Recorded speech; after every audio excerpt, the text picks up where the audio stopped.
नमस्कार साथियों, आपका एक बार फिर स्वागत है इस चैनल पे। आप लोगों का बहुत बहुत धन्यवाद जो इस चैनल को इतना पसंद करें, आप लोग देख रहे हैं।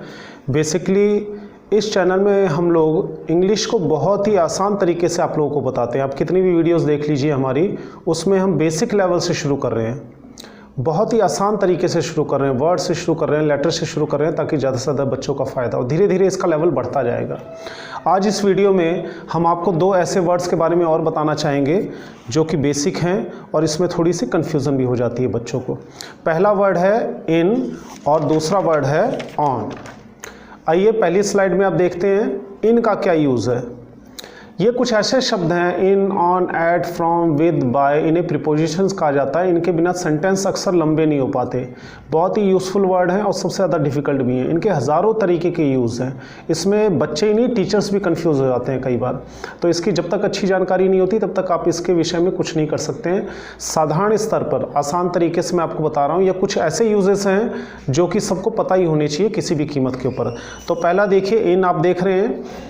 इन के कई मतलब होते हैं। इसमें पहला मतलब है इसका टाइम बताने में, जैसे इन अगस्त महीना, इन 2020 यानी ईयर।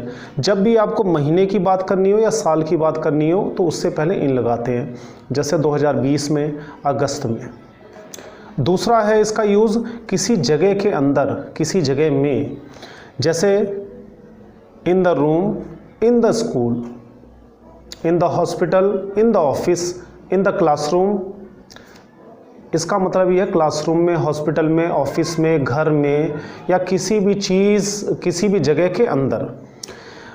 टाइम से रिलेटेड जो मैंने आपको दो यूज़ बताए थे कि मंथ में तो यूज़ हो ही रहा है, आप देख रहे हैं इन अगस्त और इन 2020। इसके अलावा दो एग्जांपल्स और बताता हूँ मैं आपको फटाफट। इन द इवनिंग, शाम को, इन ए वीक, एक हफ्ते के अंदर। तो ये था इन का यूज़। ये बहुत ही कम एग्जाम्पल्स दिए मैंने आपको, नहीं तो इससे हज़ारों एग्जाम्पल्स बनाए जा सकते हैं। ये वर्ड्स इतने ज़रूरी हैं, इन स्लाइड्स को बार बार देखिए और आप समझने की कोशिश करिए, जिससे आप सेंटेंस में इसको आप यूज़ कर पाएंगे। दूसरा है वर्ड, आप अपनी स्लाइड पे देख रहे हैं, ऑन। ठीक उसी तरह इसके भी कई सारे यूज़ हैं, लेकिन इसमें से कुछ मैं आपको बताना चाहूँगा। कम से कम आप लिखना तो शुरू करें या बोलना तो शुरू करें, उसके लिए बेसिक लेवल पे। आगे डेप्थ लेवल पे तो क्लास जाएगी ही जाएगी। ऑन का पहला यूज़ है किसी दिन के बारे में जब हम डिस्कस करें। For example, on Monday, on Tuesday, on Thursday, on Friday. जब भी आप दिन की बात करें, वीक की बात करें, वीक के जो डेज़ होते हैं उनकी बात करें, उससे पहले ऑन लगाएं। महीने से पहले इन लगाएं, टाइम से पहले एट लगाएं। वो जानकारी अभी आपको दी जाएगी आगे चल चल के, जैसे जैसे क्लास बढ़ती है। इसके कुछ एग्जांपल्स मैं आपको बताता हूँ। पहला यूज़ इसका जब हम दिन से पहले यूज़ करते हैं, जैसे on Monday, on Tuesday, on Wednesday, on Thursday. दूसरा यूज़ है किसी चीज़ के ऊपर छूते हुए, यानी रखा हुआ, जैसे कुर्सी के ऊपर, मेज के ऊपर, बेड के ऊपर, छत के ऊपर। तो इसके दो एग्जाम्पल्स आप देख रहे हैं, on the chair, on the table. इन दो वर्ड्स को आप सेंटेंस में यूज़ करिए। मैं उम्मीद करता हूँ कि आने वाले टाइम में इस पर डिटेल से आपको क्लास मिलेगी। आपसे फिर एक बार रिक्वेस्ट है हर वीडियो की तरह कि जब भी आप क्लास लेने बैठें, इस चैनल पे आएँ, तो अपने साथ एक पेन और एक कॉपी ज़रूर लेके बैठें और सीरीज़ से इसको करें, ध्यान से करें, मन लगा के करें। इंग्लिश बहुत ही ज़रूरी लैंग्वेज है। ऐसा तो नहीं मैं कहता कि सिर्फ आपको इंग्लिश आ गई तो आप सबसे बड़े विद्वान हो गए, लेकिन इंग्लिश ज़रूरी है। प्रेजेंटेशन में, स्पीच में, आप मैनेजर लेवल पे जा रहे हैं या किताबें पढ़ रहे हैं तो इसमें इंग्लिश बहुत ज़रूरी है। ये सारी चीज़ ज़रूरी है।